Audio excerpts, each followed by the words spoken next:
दोस्तों, क्या हमारा भाग्य पहले से लिखा होता है? क्या हम अपने जीवन में जो कुछ भी अनुभव करते हैं वह पहले से तय होता है, या हमारे कर्म हमारे भाग्य को बदल सकते हैं? यह प्रश्न सदियों से हर किसी के मन में उठता रहा है। गरुड़ पुराण जैसे धर्म ग्रंथों ने इस रहस्य को उजागर करने की कोशिश की है। गरुड़ पुराण की उस ज्ञानवर्धक प्रस्तुति की कि मनुष्य का भाग्य कब लिखा जाता है। क्या मनुष्य भाग्य उसके जन्म से पहले लिखा जाता है या जन्म के बाद? नमस्कार दोस्तों, स्वागत है हमारे इस चैनल विज्जू इंस्पायर्ड में।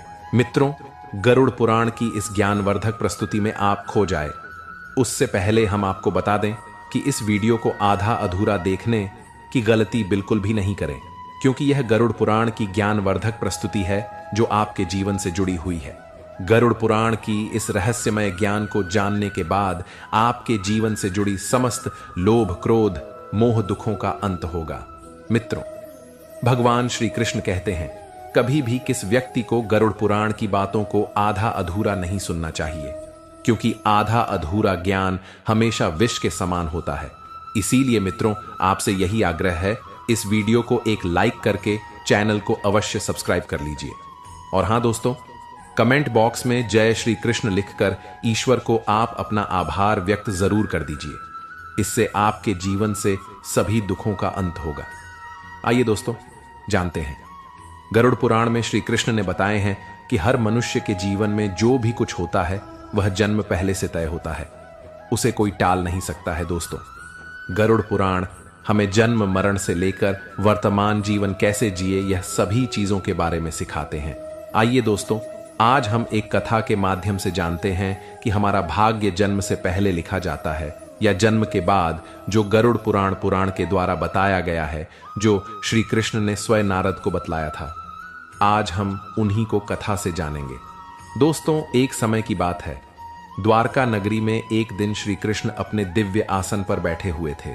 तभी देवर्षि नारद नारायण नारायण का जाप करते हुए उनके पास पहुंचते हैं और उन्होंने प्रणाम करके बोले, हे प्रभु, आप त्रिकालदर्शी हैं। मैंने सुना है कि जो भी जीव तथा मनुष्य जन्म लेता है, क्या उसका भाग्य पहले से लिखा होता है? हे प्रभु, मैं जानना चाहता हूं कि मनुष्य के साथ जो कुछ भी घटना घटित होती है वह उसके जन्म से पहले तय होता है, या वह पिछले जन्म के कर्मों का भोग भोगता है? क्या यह सत्य है? क्या हम अपनी मेहनत और अच्छे कर्मों से उसे बदल सकते हैं? फिर भगवान श्री कृष्ण देवर्षि नारद की बातें सुनकर मुस्कुराए और बोले, हे नारद, आपका यह प्रश्न बहुत ही गुणकारी और महत्वपूर्ण है, जो मानव जाति लिए उसके जन्म, कर्म और मृत्यु पर आधारित है। फिर कृष्ण बोले, हे नारद, मैं तुम्हें एक कथा सुनाता हूं जो ना तुम्हारे इस प्रश्न का उत्तर देगी, बल्कि हर मनुष्य के लिए एक चेतावनी और प्रेरणा भी होगी। तुम इस कथा को पूरे ध्यान पूर्वक आखिरी तक सुनो। कृष्ण बोले, हे नारद, यह गरुड़ पुराण की है। जो यह कथा को आधा अधूरा सुनने की गलती करता है उस पर भारी संकट आता है, क्योंकि आधा अधूरा ज्ञान हमेशा विष के समान होता है। कृष्ण बोले, हे नारद, इस कलयुग भरी संसार में जो मनुष्य इस कथा को पूरे ध्यान पूर्वक आखिरी तक सुन लेगा और समझ लेगा, उसका इस संसार से सभी पाप, कर्म, क्रोध, मोह से मुक्ति मिलेगा। फिर नारद बोले, हे प्रभु, मैं उस कथा को पूरे ध्यान पूर्वक आखिरी तक सुनूंगा। आप उस कथा को निश्चित होकर सुनाएं। फिर श्री कृष्ण ने नारद को वह कथा सुनाते हैं। श्री कृष्ण बोले, हे नारद, प्राचीन काल में एक विशाल और समृद्ध राज्य था जिसका नाम मगधपुरी था। उस राज्य का शासक राजा वीरधर था। वह सदैव अपने राज्य के प्रजा के कल्याण के लिए काम करता था और धर्म का पालन करता था। उसे भगवान से एक संतान का आशीर्वाद चाहिए था, ताकि वह अपने राज्य का कार्यभार किसी योग्य उत्तराधिकारी को सौंप सके। फिर है देवर्षि नारद के कहे अनुसार राजा वीरधर और उसकी पत्नी दोनों ने कई वर्षों तक तपस्या की। इससे भगवान शिव ने प्रसन्न होकर उसे संतान प्राप्त होने का वरदान दिया। फिर एक दिन भगवान शिव के आशीर्वाद से रानी गर्भवती हुई। राजा और रानी अत्यंत प्रसन्न थे, क्योंकि वे चाहते थे कि उनका पुत्र महान शासक बने और राज्य को सुख समृद्धि की ओर ले जाए। परंतु जब रानी ने पुत्र को जन्म दिया तो वह बच्चा विकलांग और शारीरिक रूप से कमजोर था। उसके शरीर की हड्डियां टूटी हुई थीं और वह शारीरिक रूप से सक्षम नहीं था। राजा वीरधर का दिल टूट गया। तब राजा वीरधर कृष्ण से मिलने का निर्णय लिया और उन्हें अपने दुखों को साझा करने के लिए वहां पहुंचे। राजा ने भगवान श्री कृष्ण से पूछा, हे प्रभु, मैंने इतनी तपस्या की, यज्ञ किए, फिर भी मेरे पुत्र का जन्म विकलांग क्यों हुआ? मैंने भगवान शिव से आशीर्वाद लिया था, लेकिन ऐसा क्यों हुआ? क्या यह मेरे भाग्य में पहले से लिखा हुआ था? फिर श्री कृष्ण मुस्कुराए और कहा, हे राजा वीरधर, तुम सही कहते हो कि तुम्हारा पुत्र विकलांग जन्मा है। क्या तुम जानते हो कि तुम्हारे पुत्र का जन्म इस प्रकार क्यों हुआ है? यह तुम्हारे द्वारा किए गए पूर्व जन्मों के कर्मों का फल है। यह तुम्हारे पिछले जन्म के कर्मों का परिणाम है जो तुम्हारे भाग्य में लिखा हुआ था। लेकिन इसका कारण यह नहीं है कि तुम्हारा भाग्य पहले से निर्धारित था। यह घटना तुम्हारे और तुम्हारे पुत्र के कर्मों का फल है जो उसके पिछले जन्मों से जुड़ा हुआ है। राजा वीरधर ने आश्चर्यचकित होते हुए पूछा, हे प्रभु, क्या भाग्य वास्तव में पहले से लिखा होता है? भगवान श्री कृष्ण ने कहा, जन्म, मृत्यु और जीवन के उतार चढ़ाव पहले से निर्धारित होते हैं, लेकिन हम जो कर्म करते हैं वह हमारे भाग्य को बदल सकते हैं। जिस दिन तुम्हारे बेटे का जन्म हुआ, उस दिन तुमने एक विशेष संतान का वरदान प्राप्त किया था, लेकिन उस संतान को चुनौतियां मिलना जरूरी था ताकि वह अपने जीवन में धैर्य, साहस और पराक्रम को विकसित कर सके। लेकिन उसका भविष्य केवल उस समय के कर्मों से नहीं होता है, बल्कि यह तुम्हारे पिछले जन्मों के कर्मों का परिणाम है। भगवान श्री कृष्ण ने राजा वीरधर से कहा, हे राजन, भाग्य और कर्म में बहुत गहरा संबंध है। हमारे कर्म ही हमारे भाग्य का निर्माण करते हैं। यही कारण है कि हमें जीवन में अपने कर्मों को सदैव धर्म और सत्य के मार्ग पर रखना चाहिए। भगवान श्री कृष्ण ने कहा, हे राजन, जो कुछ भी तुम्हारे जीवन में घटित होता है वह तुम्हारे पिछले जन्म के कर्मों का परिणाम है। यदि तुम्हारा पुत्र विकलांग जन्मा है तो यह उसकी आत्मा के पिछले जन्म के कर्मों का फल है। जब तुम एक पुण्य आत्मा के रूप में जन्म लेते हो तो तुम्हारे जीवन में कठिनाइयां और संघर्ष जरूर होंगे, क्योंकि इस दुनिया में हर आत्मा को कुछ ना कुछ कष्ट भोगना पड़ता है ताकि वह अपने पिछले कर्मों को समाप्त कर सके। लेकिन याद रखो, तुम्हारे पुत्र के जीवन में जो कठिनाई है वह उसकी परीक्षा है। यदि वह धैर्य और साहस से इन कठिनाइयों का सामना करता है तो वह अपने भाग्य को बदल सकता है। एक दिन वह वही कार्य करेगा जिसकी कल्पना तुमने अपने जीवन में की थी। फिर राजा वीरधर कृष्ण ने उत्तर दिया, बिल्कुल, तुम दोनों ही अपने भाग्य को बदल सकते हो। तुम्हारे पुत्र के जन्म के समय जो विकलांगता थी वह उसके कर्मों का फल था, लेकिन उसका भविष्य तुम्हारे अच्छे कर्मों पर निर्भर करता है।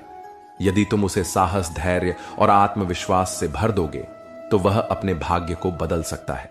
तुम्हारे अच्छे कर्मों के परिणाम स्वरूप वह एक दिन महान बनेगा और राज्य का भार संभालने में सक्षम होगा। फिर भगवान श्री कृष्ण ने आगे कहा, हे राजन, भाग्य चक्र के समान है जो कर्मों के आधार पर घूमता रहता है। जब तुम अच्छे कर्म करते हो तो तुम अपने भाग्य को सुखमय बना सकते हो। फिर आगे राजा वीरधर श्री कृष्ण से कहा, क्या भाग्य निश्चित रूप से पिछले कर्मों से जुड़ा होता है? भगवान श्री कृष्ण बोले, हां, लेकिन उसे बदलने की शक्ति तुम्हारे हाथों में है। यदि तुम अच्छे कर्म करते हो तो वह तुम्हारे भाग्य को भी सुधार सकते हो। साथ ही भक्ति साधना और सेवा से भाग्य बदला जा सकता है। भगवान की भक्ति से ईश्वर को प्रसन्न करके हम अपने भाग्य को बदल सकते हैं।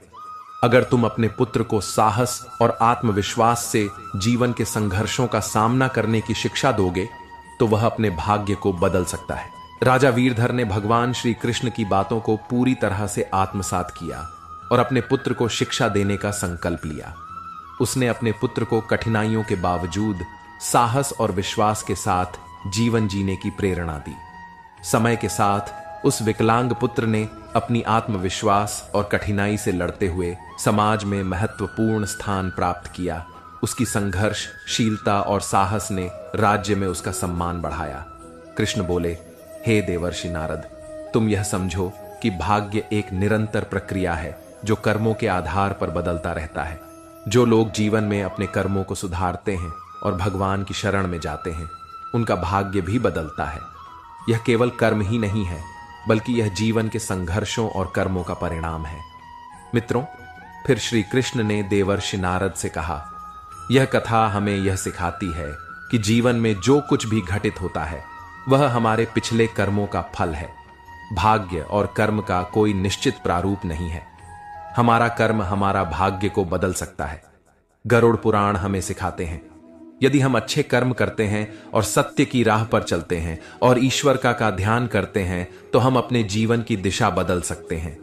फिर श्री कृष्ण ने देवर्षि नारद से कहा, हे नारद, यह संसार कर्मों का दर्पण है। जो जैसा कर्म करेगा वह वैसा फल भोगे।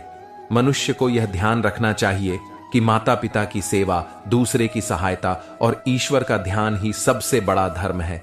जो मनुष्य अपने पिछले जन्म में किसी के साथ पाप किया है, किसी को कष्ट दिया है, उसे न केवल नरक में भयानक यातना मिलती बल्कि वह जन्म जन्मांतर तक उसे भोगता है।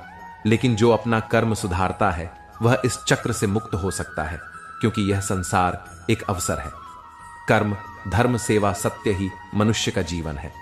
मनुष्य को यह समझना चाहिए कि मृत्यु के बाद ही उसके अच्छे कर्म ही साथ जाते हैं। दोस्तों, यह कथा हमें यह सिखाती है कि हमारे भाग्य पिछले कर्मों का फल है। हर पाप का दंड, हर पुण्य का फल निश्चित होता है। हे मनुष्य, तुम अपने कर्मों पर ध्यान दो। स्वार्थ, पाप और अहंकार को त्यागो। धर्म, सत्य और सेवा को अपनाओ, क्योंकि यही जीवन का सबसे भरा सत्य मार्ग है। भगवान श्री कृष्ण ने इस प्रकार देवर्षि नारद को गरुड़ पुराण के रहस्य को बताया। दोस्तों, भाग्य निश्चित रूप से जन्म से पहले लिखा जाता है, लेकिन हम अपने जीवन के संघर्ष, सत्य कर्म, धर्म और ईश्वर की भक्ति से हम अपने भाग्य को बदल सकते हैं। गरुड़ पुराण में भाग्य का लेखा जोखा और कर्मों के बारे में उल्लेख मिलता है। पर दोस्तों, मनुष्य अपने कर्मों, संघर्ष और ईश्वर की भक्ति से हम अपने जीवन को बदल सकते हैं। मित्रों, गरुड़ पुराण हमें सिखाते हैं कि जीवन एक बोया हुआ खेत की तरह है। मनुष्य खेत में जो बीज बोते हैं वही फल प्राप्त होता है। उसी प्रकार मनुष्य अपने जीवन में जो कर्म करते हैं उसका अगले जन्म में उसी रूप से फल भोगता है। इसीलिए दोस्तों, गरुड़ पुराण में भगवान श्री कृष्ण कहते हैं कि जब मनुष्य का जन्म होता है तो उसके पिछले कर्मों के आधार पर उसका भाग्य उसके जन्म से पहले लिखा जाता है और उस मनुष्य के साथ वही होता है जो उसके जन्म से पहले उसके भाग्य में लिखा हुआ है, जिसे कोई टाल नहीं सकता है। परंतु सत्य, धर्म और सेवा से ईश्वर को प्रसन्न कर हम अपने भाग्य को बदल सकते हैं। हिंदू धर्म का सबसे बड़ा धर्म ग्रंथ गरुड़ पुराण है, जिसमें मनुष्य के जीवन, मृत्यु और भाग्य कर्मों के बारे विस्तार रूप से बताया गया है। यह पुराण हिंदू धर्म के 18 महापुराण में से एक है और इस पुराण में जन्म मरण से पुनर्जन्म, कर्म और आत्मा के मार्ग के बारे में पूरे विस्तार से बताया गया है। दोस्तों, गरुड़ पुराण के अनुसार मनुष्य का भाग्य उसके पिछले जन्म के कर्मों निर्भर करता है।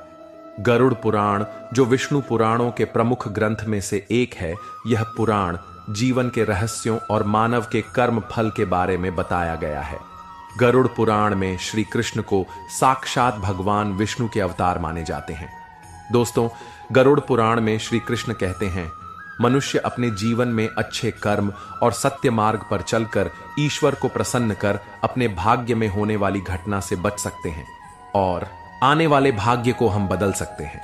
मित्र, गरुड़ पुराण में श्री कृष्ण ने मनुष्य को जीवन जीने के लिए 3 मुख्य उपदेश दिए हैं, जिन पर चलकर हम अपने भाग्य के कर्मों को बदल सकते हैं। दोस्तों, आप इस वीडियो को अंत तक जरूर देखिए, क्योंकि यह सारी जानकारी गरुड़ पुराण के द्वारा बताया गया है। इस वीडियो को बीच में छोड़कर जाने की गलती बिल्कुल भी नहीं करें, इसलिए इस ज्ञानवर्धक प्रस्तुति को अंत तक जरूर देखिए। आइए जानते हैं नंबर 1, अपने धर्म का पालन करना। मनुष्य का जन्म किसी खास उद्देश्य के लिए होता है। जो मनुष्य अपने पिछले जन्म में जो पाप किया है वह इस जन्म में भी उस पाप का भोग भोगता है, क्योंकि मनुष्य के जन्म से पहले उसका जन्म से मरण तक का भाग्य पहले तय होता है। इसलिए दोस्तों, गरुड़ पुराण में श्री कृष्ण ने बताया है, मनुष्य को हमेशा धर्म, सत्य का पालन करना चाहिए। इससे हमारे पिछले जन्म के पाप से बच सकते हैं। ईश्वर की भक्ति से हम अपने जीवन बदल सकते हैं। हम सभी ऊंचाई तक पहुंच सकते हैं। दोस्तों, यह जीवन एक अनमोल उपहार है, आप इसे व्यर्थ ना जाने दें। सही कर्म और धर्म का पालन से हम अपने जीवन को अगले जन्म में होने वाले घटना से बच सकते। यह ना केवल आपके लिए है, बल्कि इस पूरे समाज और दुनिया के आप प्रेरणा का स्रोत बन सकते हैं। नंबर 2, माता पिता की सेवा और आदर करना। दोस्तों, गरुड़ पुराण में श्री कृष्ण कहते हैं कि मनुष्य को हमेशा अपने माता पिता की सेवा करनी चाहिए, क्योंकि माता पिता के ही चरणों से तीनों लोक का स्वर्ग है। जो लोग माता पिता को नहीं मानते और ना ही उनका आदर करते हैं, वह न केवल नरक में भयानक यातना भोगते हैं, बल्कि अगले जन्म में भी भारी संकट भोगना पड़ता है और उस मनुष्य को अपने पाप का परिणाम जन्म जन्मांतर तक उस कर्म का भोग को भोगता रहता है। नंबर 3, अहंकार। दोस्तों, अहंकार गरुड़ पुराण में श्री कृष्ण ने बताया है, मनुष्य का सबसे बड़ा शत्रु उसका अहंकार होता है, जो मनुष्य को अपने कर्मों से दूर कर देता है। जिस मनुष्य के मन में अहंकार प्रवेश कर लेता है, वह मनुष्य अपने जीवन को उस ओर लेकर चला जाता है जहां उसे संकट के सिवा कुछ और नहीं मिल पाता है। उस व्यक्ति को न केवल नरक में भयानक यातना भोगनी पड़ती है, बल्कि वह व्यक्ति अपने आने वाले भाग्य को भी नरक की ओर ले जाता है। इसीलिए मनुष्य को हमेशा सत्य, धर्म और प्रेम की भावना रखनी चाहिए। इससे वर्तमान जीवन और आने वाले भाग्य हमेशा खुशहाल रहे। मित्रों, गरुड़ पुराण हमें सिखाता है, यह जीवन हमारे कर्मों का फल है। यह ग्रंथ हमें यह समझने की प्रेरणा देता है, अपने जीवन से धर्म, सत्य, परोपकार का पालन करना ही सबसे बड़ा कर्तव्य है। आत्मा की मुक्ति और अगले जन्म उच्च योनि प्राप्त करने के लिए मनुष्य को अपने कर्मों को ध्यान रखना चाहिए। दोस्तों, गरुड़ पुराण हिंदू धर्म के महान ग्रंथों में से एक। यही हमारे जीवन को सही दिशा में चलने का ज्ञान देता है, जो हमें यह सिखाता है कि मनुष्य का भाग्य उसके कर्मों और ईश्वर की इच्छा का परिणाम होता है। यह ग्रंथ केवल जीवन और मृत्यु के रहस्यों के बारे में बतलाता है, बल्कि यह भी समझाता है कि मनुष्य अपने जीवन को किस प्रकार सही दिशा में ले जा सकता है। गरुड़ पुराण में मनुष्य के जन्म मरण से लेकर वर्तमान जीवन कैसे जिए, इन सभी चीजों के बारे में विस्तार से वर्णन किया गया है। मनुष्य के जीवन से लेकर के मृत्यु तक की सारी जानकारी इस धर्म ग्रंथ गरुड़ पुराण में बताया गया है। मनुष्य जीवन में जो कुछ घटित होता है, वह हमारे पिछले जन्म का फल है। दोस्तों, गरुड़ पुराण हमें यह सिखाता है कि भाग्य केवल कर्मों का फल है। भले ही भाग्य जन्म पहले से लिखा हो, पर हम अपनी कर्म से इसे बदल सकते हैं। मित्रों, जीवन एक दुर्लभ अवसर है, जिसे सही दिशा में ले जाकर हम आत्मा को मोक्ष की ओर अग्रसर कर सकते हैं। धन्यवाद दोस्तों। गरुड़ पुराण के द्वारा सभी बतलाए गए बातों को अवश्य ध्यान में रखें और सत्य की राह पर चले। इससे आने वाले जीवन अत्यंत सुखद हो और भाग्य और कर्म एक ही सिक्के के दो पहलू हैं। अवसर हमें मिलता है, लेकिन उसे सही दिशा में ले जाना हमारे कर्मों पर निर्भर करता है। दोस्तों, अपने कर्मों को सही दिशा दो, क्योंकि भाग्य अवसर देता है, लेकिन सफलता तुम्हारी मेहनत पर निर्भर करती है। अगर आपको यह वीडियो पसंद आई हो तो वीडियो को लाइक करें, कमेंट में राधे राधे लिखें और इसे अपने दोस्तों के साथ शेयर करें। ऐसे ही और भी प्रेरणादायक कथाओं के लिए हमारे चैनल विज्जू इंस्पायर्ड को सब्सक्राइब करें। धन्यवाद। जय श्री कृष्णा।